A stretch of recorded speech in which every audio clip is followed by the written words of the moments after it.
Hello and welcome back to Project Luxury. The Philippines has made a bold move by asserting its claim for an extended continental shelf in the West Philippine Sea, leading to a strong reaction from China.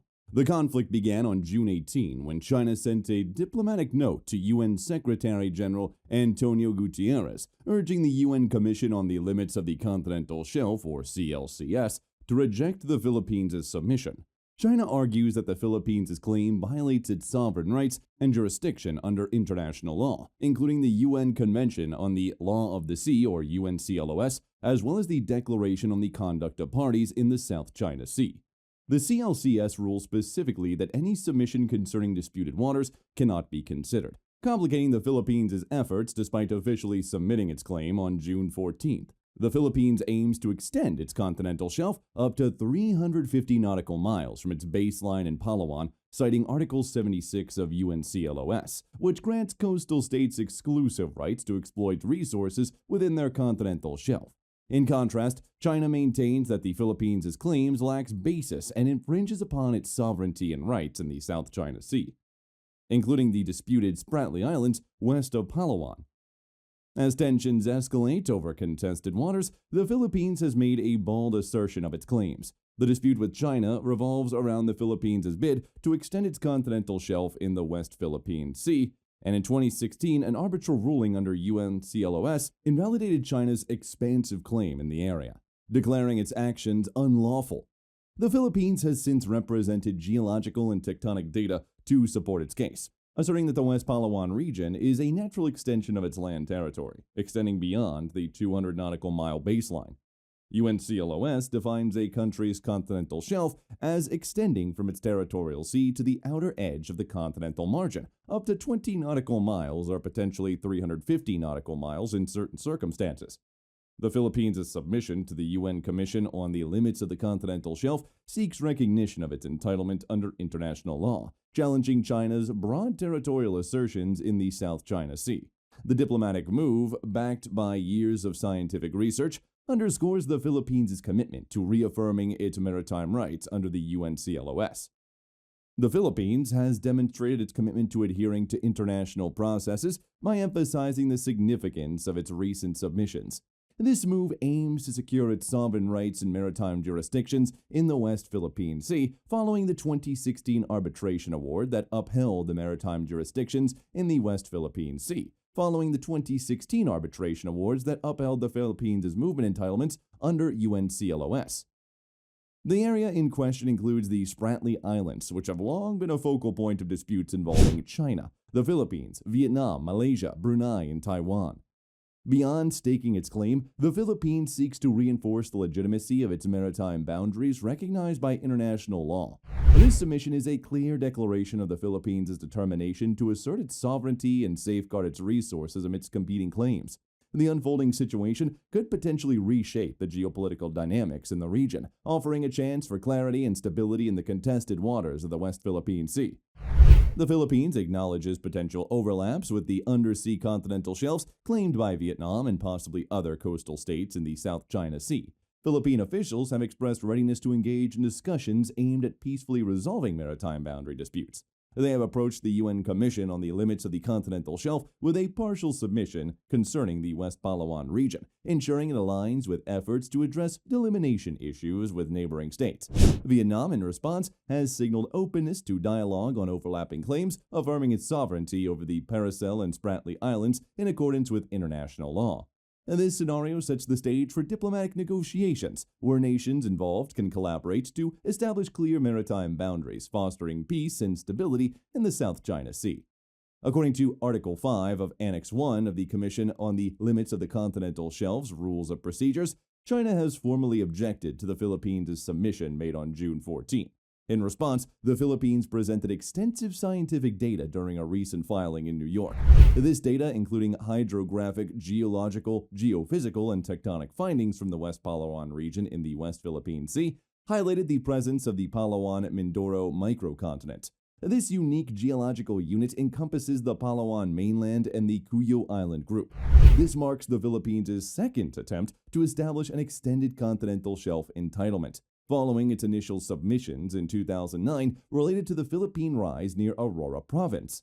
In this unfolding geopolitical tension, the Philippines bases its claims on scientific evidence, while China vehemently opposes those assertions.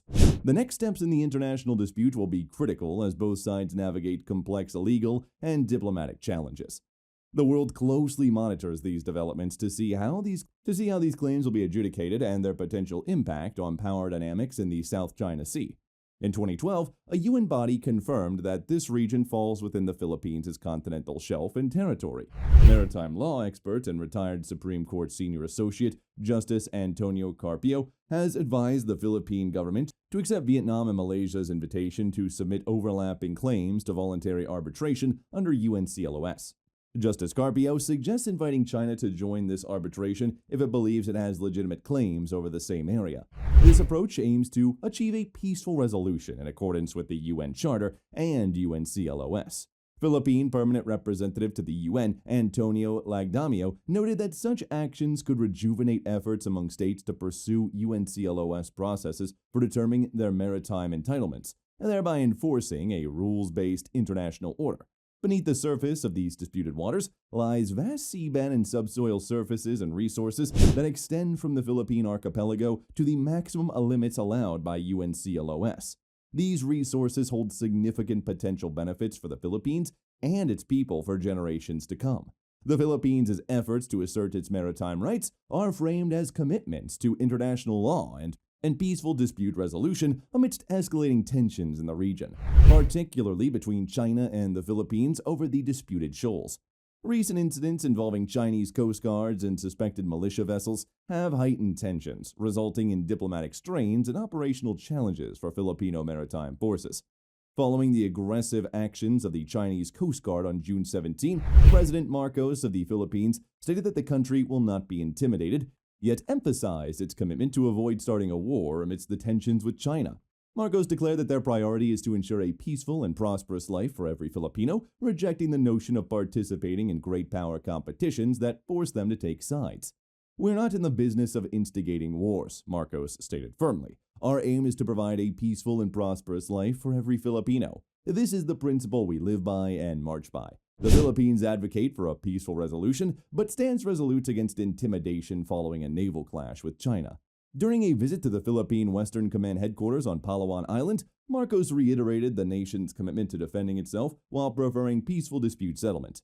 This stance reflects the Philippines' dedication to safeguarding its citizens' safety and prosperity amidst complex regional power dynamics. The recent violent clash near Second Thomas Shoal, about 120 miles from Palawan and over 621 miles from China's nearest major landmass, saw injuries to Filipino Navy personnel and damage to military boats by Chinese forces wielding machetes and hammers.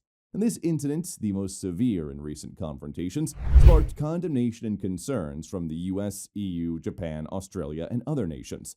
China and the Philippines blamed each other for instigating the clash, raising worries about potential U.S. involvement due to its mutual pact with Manila.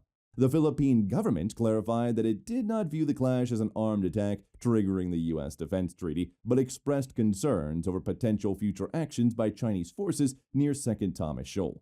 As tensions escalate, the Philippines affirmed it has no current plans to invoke its mutual defense treaty with the United States, underscoring its preference for diplomatic solutions despite volatile situations in the South China Sea.